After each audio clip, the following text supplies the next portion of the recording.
Hey guys, and welcome back to the Division Three Diaries page on Instagram, YouTube, and Spotify, now on TikTok as well. Today I'm joined by Wendy, who is a 2025 commit to Ramapo College. So why don't you give yourself a quick introduction and a little bit of background into your volleyball history. Guys, my name is Wendy. I'm from Cliffside Park High School. I just graduated and I'm playing for Ramapo as a libero. I am majoring in nursing, which kind of excited. And yeah, that's basically it. I mean, pretty much every interview I've done, everyone's like, "Oh, I'm doing physical therapy with a concentration in biology. I'm doing nursing." I'm like, "Yeah, I'm fine with my liberal arts degree. I'll keep it at that."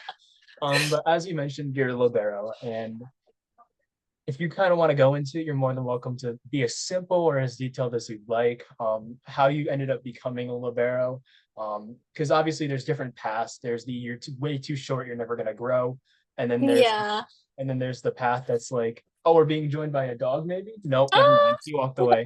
But there's obviously the path as well that's kind of like you're just happen to be the best passer on the team, and we really need that position as it's pretty vital. So would you want to play that position? libero has always been my dream spot. I really haven't been able to play throughout my high school year, that libero spot. The only year I played that spot was freshman year, until I graduated, because realistically I knew I wasn't gonna become a hitter, which I really didn't want to. Libero was my dream spot. Like I love it so much. People told me like every time like, oh, you should become a libero, play for college. And I'm like, I should. So like I had fun my 2 years of playing outside, but what really like I really had fun was like playing defensively. That kind of kept me more motivated. Like that was like my true self. Hmm. Yeah. And I feel like I definitely can relate to that. I was a middle my first year playing just because I could jump, and then I was a pin hitter all throughout high school, and it was basically like I liked it, but like when I was thinking about actually going to college and playing, I was kind of like, you know what, I'm not built for this life. I'd rather just Yeah. chill in the back row and mind Yeah. my business. But so I went in. When I went in originally, they were going to use me as a backup opposite, and I said, no, I don't like that. But I mean, I like I said, a very similar story. And I was not like I was a terrible outside or anything. I just hated it. I hated every bit of it. No offense to any outsides, but obviously congratulations on graduating. That's a huge feat. I'm gonna be honest, I don't remember my graduation at all. I kind of just took my diploma and that was that. But we get kind of focusing on the fact that you just graduated. So obviously you had your senior season. Describe how that went, both as a mental game and a physical game. For example, in my senior year of high school, from my senior season, it was a very long journey. It was very tough. We didn't do well record wise, but I think statistically and as a team, we kind of grew. And one thing for me was I grew a lot as a mental person. I really went from that closed mindset. I was getting really frustrated, getting in my head a lot, to kind of just being like, you know what, I'm having fun. I could have like one kill and 10 errors as long as I'm having fun.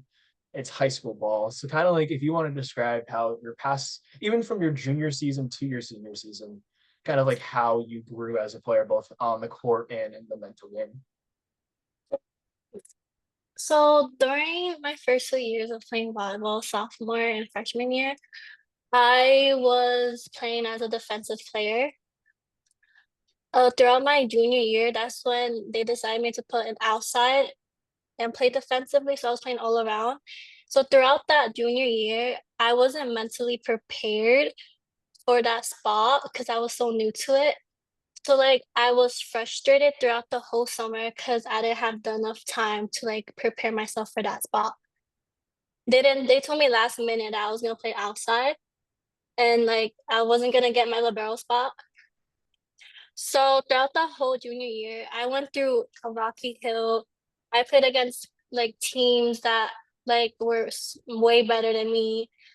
Apparently, I became the star outside hitter, which I don't know how. It was a really tough time since I'm a very short person. Like Like I wasn't expecting too much. Like I wasn't like expecting like the best season of my life because like that spot was so new to me. That spot was like it was like a difficult spot because everybody expects you to do the best. Which personally like all eyes were on me and I was like struggling like mentally like how like to like become the player that they want me to become. Because that was hard on my end because like I was just like a newbie at that spot. Everybody like expected me to become the player, like the star player on that team, which personally like I couldn't really become the player they wanted me to become since like I didn't have the training or the right training for it. So like throughout that junior year, my mental health wasn't that good. I suffered from like losses. I suffered a lot. Like I put myself down, even though my teammates were helping me. Like truly, like I felt like that was a good opportunity for me to like to mentally prepare myself for my senior year. During my senior year, everything changed. Like I became the player that I wanted to become. It was noticed. I was getting recognized. I was becoming a role model to the young underclassmen, which that was something I wanted to do. I wanted them to see that like even though you see us struggling, we still show up. We still like grow as a player on and off the court. We still like we still like become like we just go out there no matter what. Like we push ourselves through the battles out there. Senior year was like a tough year for me as well because I was being recognized as like as a player. I was athlete of the week, became Bergen County. Like all eyes were on me. And that was something I wasn't prepared for. I wasn't prepared like everybody like looking at me, like seeing me as a player like that. Because like truly like I really don't didn't like the attention. Cause like I'm a player that like don't like the spotlight. Like ever since like I got that spotlight, that truly like destroyed me because like because then there's like hate and there's like, unbalanced relationships. And like I suffered a lot throughout that senior year because I lost friends, I lost teammates, I lost the people that I love because of that spotlight. So like that like mentally prepared myself for college. Like I know what I'm gonna go through college now. Like of course I'm gonna go on a bigger level. So I feel like I took the opportunity to prepare myself for like mentally like stable myself throughout the whole like season. Because I know there's people like that are gonna leave and come into my life. And I know there's like gonna be teammates who's gonna be there for you. And I know there's gonna be like plays and games that you're gonna truly see who's with you and who's not with you. So like even if I'm having a bad day on the court or off the court, like I know I have the people around me to be there for me. So like mentally, like right now, like I can see it truly like how that 2 years prepare me for my college career.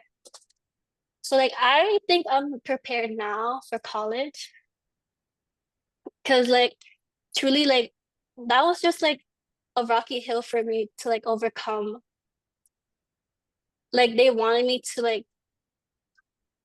see me fail, but I didn't because I didn't want that.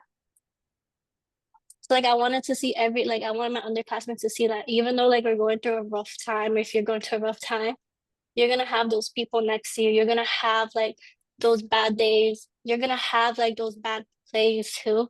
But no matter what, just keep walking forward because like that's how you grow as a person on and off the court.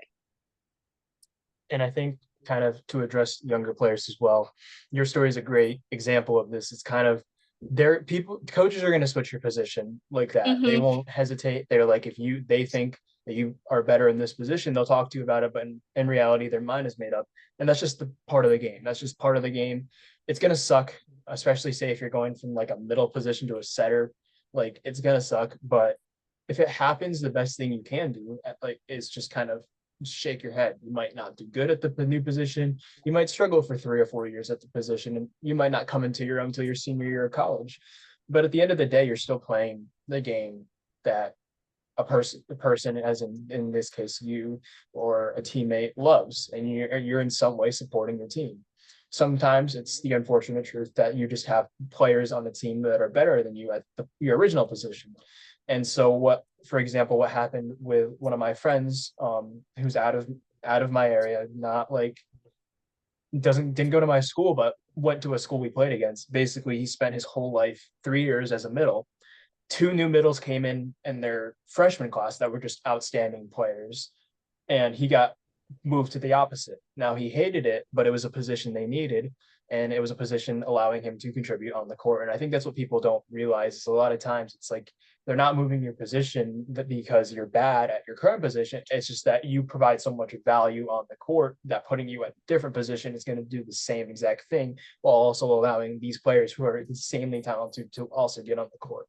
So I definitely think that's something younger players need to watch out for. Yes, But as agree.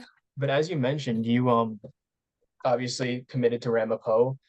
Ramapo is obviously was in a transition year, having both their coaches from 2 years ago go Division 1. They're at St. Peter's now.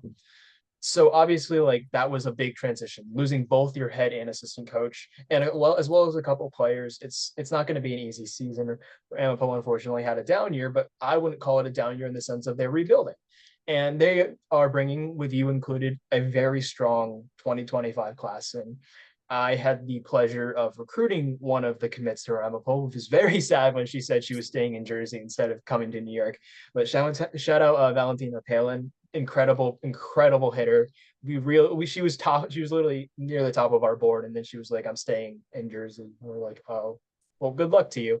Um, but how did the choice of Ramapo come about? Obviously, you're from Jersey too, so that's got to play a factor into it. But was it just kind of like the coach's vision, just the first offer you got? I know that's how a lot of people do it. They see their first offer, and then that loyalty kind of just stays throughout. So kind of explain how you chose Ramapo. Definitely a school that's going to have a much better year this year. Definitely a school that has a plan. So just kind of describe that. Oh, throughout my senior year, I was offered to play at Rutgers at first, Rutgers Newark. I went to them, I met the team, I met the coaches. For me, what I want as a player is that I want to feel home, like I want to feel like I belong there, like I want to have like those kind of people who's gonna stay by my side. Like my senior career, like my whole high school career, I had like a team who was there for me, a team like who I can call a family. So that's what I was looking for, and like a coach that can understand me. So I went to Rutgers Newark. I met the team. I met the coaches. They seemed so lovely, but it wasn't really a place I could call home. They offered me to become a pin hitter, which was something I really wasn't looking for. Cause like truly my hitting career, like, it's over. I don't really want to become a hitter anymore. I want to like fulfill my dream spot as a libero. So Ramapo reached out to me. I was happy because my friends are from Ramapo. They're in the men's volleyball team as well. So they helped me out. They gave me a tour. I met Coach Tyler. He gave me a whole tour of the school. I met the girls. They seemed so lovely. They made me feel like I belonged there. They made me feel like I was just a part of their team already. The coaches, they were so nice to me. They made me like, they understood me. Like, they asked where I was from. They asked about me. They didn't even ask, like, they tried to get to know me as a person, not as a player. So like for me, I knew right away like this is where I belong. This is where my next home is gonna be for the next 4 years, if so. So I decided to stay at Ramapo. I knew like I already knew like this was gonna be my home for the next 4 years. I know some of the players too, the 2025 recruits. I played against them. So like I already knew like okay, like I know these girls, like I can like be like build a relationship with them since I already know them. Since like we played against each other and since we became friends throughout those games too. So like I told myself like I'm gonna have like a fun year with these girls and with these coaches because they know me on and off the court. I So mean, that's why I picked Ramapo. I definitely get that too. So when I went through my recruiting journey, I had a few offers. But the one I ended up choosing was Bard, and the main reason for that was because Coach Sawaski, Coach Tyler at Bard was kind of like obviously he was always checking in on me. He seemed interested in me, Yeah. and I feel like that's what a lot of players don't realize is a coach is not consistently checking in on you because they're trying to pressure you to commit. They're checking in on you because they're trying to show you that like, hey, we value you here. This is how important you are to us that we're going to check in on how you're doing, how your senior year is going. And kind of adding off of that communication aspect is what a lot of recruits don't realize is that it's an ever changing environment. Recruitment is probably one of the most difficult things for both sides. There is thousands and thousands of players who are looking at 400 plus Division III schools, and that's not even including the ones who have Division I and Division II offers. Um, so recruits have to keep in mind, obviously, like there's going to be times where a school is going to reach out to you, and you just kind of have to say no, or they're going to say no. It could be for many different factors. Obviously, with your case, the position that was a big thing. And there's nothing wrong with saying, hey, I really love your school, except I would prefer to play this position. I'm more comfortable at this position. And if they say no, it's okay. Like I said, there's 400 plus schools out there. So you're going to find your home, whether it's a Ramapo, whether it's Sage, where I was, Purchase, where I am, whether it's Whitman out in Washington, or uh, Ohio Northern. Like it's all over the place. You have such a wide choice. I don't think that's what people don't realize is that your first offer isn't your own offer. There's so many opportunities, and sometimes all you have to do is reach out. Um, and a lot of schools these days are in transitional periods. A lot of these coaches are leaving because they're getting better jobs because of how well they've been doing at the program. And that's nothing against the program they left. It's just saying like, hey, this is an amazing coach. So a lot of schools are in rebuilding phases, like Ramapo, and it's kind of just you got to be patient. I think that's what a lot of people don't realize. So that, having you on is a great example of that. Is your first choice, your first offer doesn't have to be your choice. Um, and I know a lot of schools try to be your first offer because that's kind of the trend where it's like, even for me, my first offer was from Bard. I ended up going to Bard. So it's like, just kind of be aware. Like I said, your story, Wendy, is a great example of that. Is the big thing is your first offer doesn't have to be your choice. Um, but kind of going off, obviously you mentioned that you know a lot of the girls that you're going to be playing with as an all the way through, fingers crossed, obviously factors can be uncontrollable, 4 years of college at Ramapo. But that also begs the question about future opponents. Is there someone because obviously I think Ramapo is NJAC.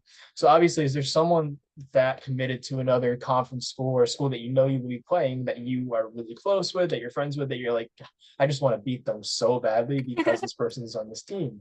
For example, like when I did my one semester at Bard, one semester, I played in a fall tournament at Sage, and before I went to Sage, there was one person from our school was there, and it was my best friend. He was weird. He's a middle.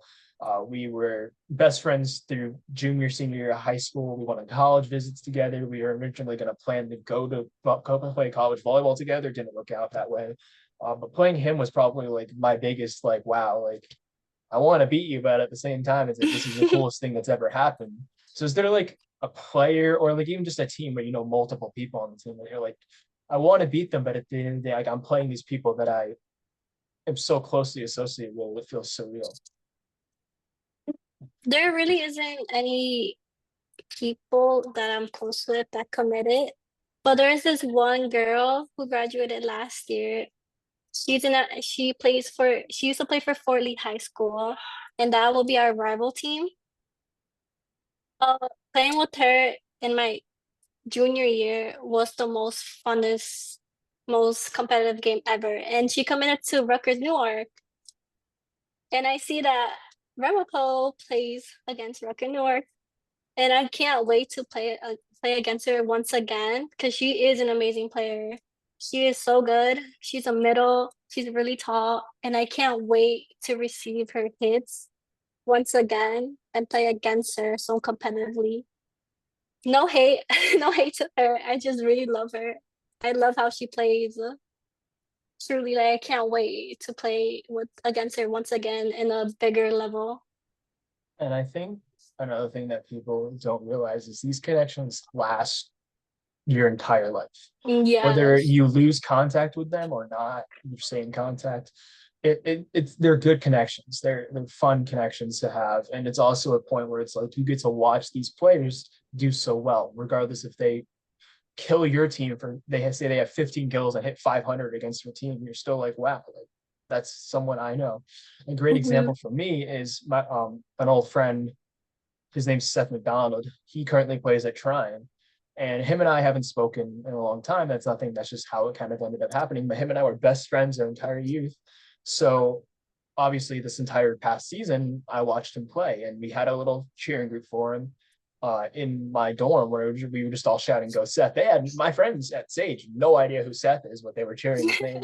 So it's just these connections; they last forever, and they create amazing, amazing memories. They Um, really do. but obviously the transition from defense offensive player, sixth rotation mixed player to a primarily defensive player is a big one. People don't realize how hard it is. A lot of people are like, oh, an outside can play six rotations and then go to libero and be fine. But that's only true in some cases. Obviously, the big one is Jordan Larson can flip between the two positions like no tomorrow. But what people don't realize is it's extremely difficult. It's a very hard adjustment. You're going playing from playing say the six spot to now playing the five spot. Your reads are different. Your movements different. So kind of describe like what you're excited for in that positional change beyond the fact that you want to be libero.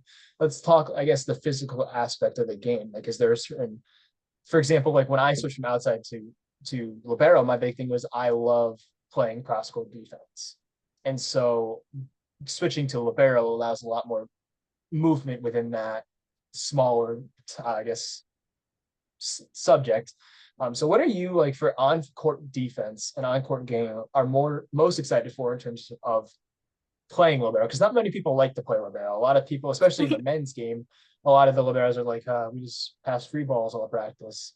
So is there something that you're extremely excited for in terms of on court game?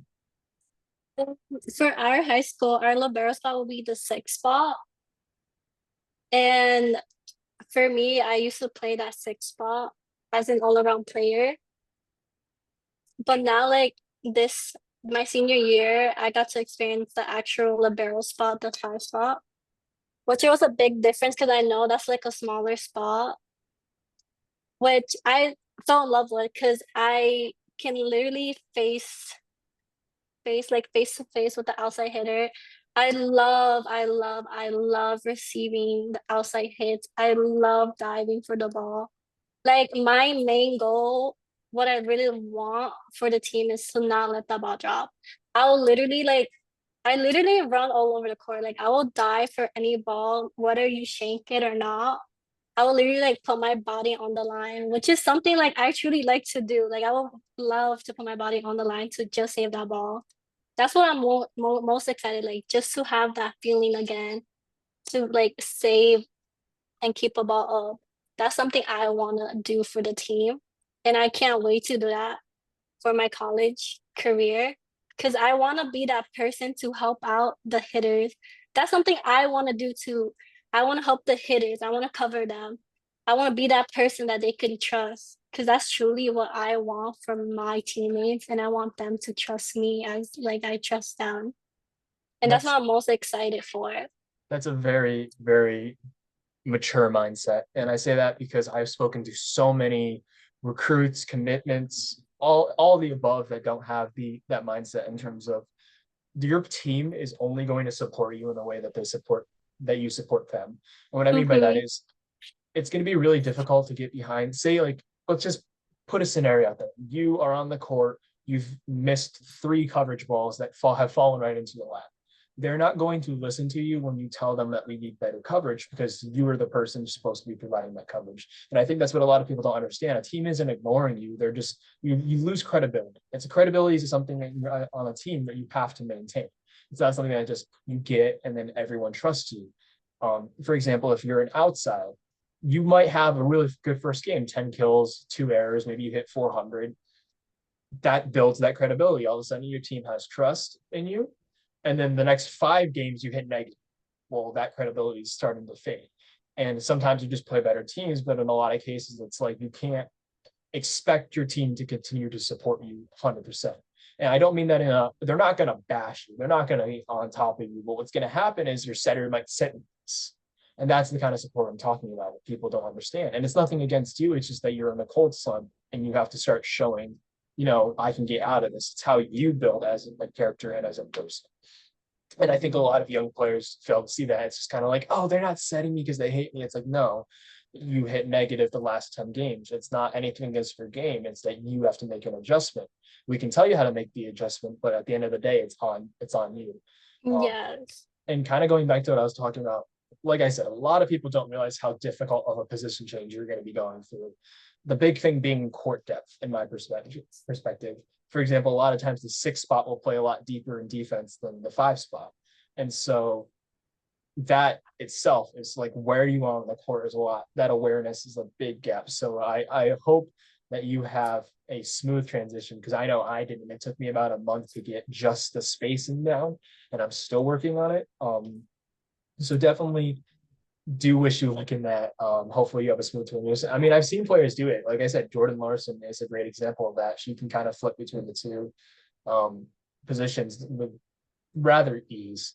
But kind of like one final fun question that I ask a lot of people, who was like your volleyball idol growing up? Someone that, whether it was a player you played against, your first real tough opponent, a coach, a player, a pro player, a college player, just someone that you enjoy watching because you're like, I want to model my game off of that person. It doesn't even have to be a libero. I've seen liberos who model their game off of middles because that middle is just so incredibly good at her movement and what she does. So just someone that you're like, wow, I wish I could be like that. I grew up watching the Texas volleyball team. I grew up watching this libero named Zoe Flex, I believe. So Fleck, gotta love I UCLA just, legend. yeah, for real. I don't know, like her IQ, her smart play, the way that she reads the ball, the way she gets there. And she makes it seem like so easy, but yet, like, she shares her experience on and off the court as a person and as a player. So she really caught my attention, even though, like, I was hoping to play, like, libero throughout my high school years. Like she taught me a lot. She like prepared me so much if I did get that spot. Like everything about her, like the person that she is, the coach that she is, the player that she like literally like helps the young athletes by showing her experience, by giving them tips. I mean, she has probably world renowned best dolphin dive out there. That was her staple. Her staple was the dolphin dive. Um, Yes, her but dolphin dive, everything. I mean, she's also a great story because of going from UCLA to Texas, kind of working towards being that libero at Texas, which I love Lucia. I love her so much. She did amazing in this past PBF season, but her tournament was not the best in 2021. Yeah. That's the real thing they were lacking was that libero, especially in receive, and then and serve as well. And Zoflet comes in, they win a national championship. And I think that era, that 2022 season for liberos was peak. Um, Obviously, you have your Alexi Rodriguez's, you have your Elena Stotts, Yes. but even beyond that, there's Emma Walker from Cleveland State really came into her own. Mary Stroll started to make an appearance at LMU. I think at the time she was at LMU, and then obviously the big one that really made waves was Annie Bembo with San Diego. So Yes. all it takes is one. I guess what I'm trying to say is all it takes is one big game to, and I don't even mean that in the actual game sense. All it takes is one big I guess, breakthrough moment for you as a person in terms of getting past a mental wall of I feel like once players can get over the mental wall of this is so tough, the game is so much faster. Stats don't matter. Stats are out the window. It's kind of like now it's like, wow, you're a player that can look at the court and say, you know what, I might have 10 reception errors today, but this is still my court. And I love watching players get over that hump. But I think Zoe Fleck is a great, great idol, especially with that dolphin dive. For real. But I mean, like I said, good luck to you in this upcoming season. Good luck in that transition back to your original position. It shouldn't be as hard for you, hopefully, because you've played the position before. Like I said, though, it's very, very tough transition to make, and I wish you the best of luck. Thank you so much. Thank you for joining. Thank you.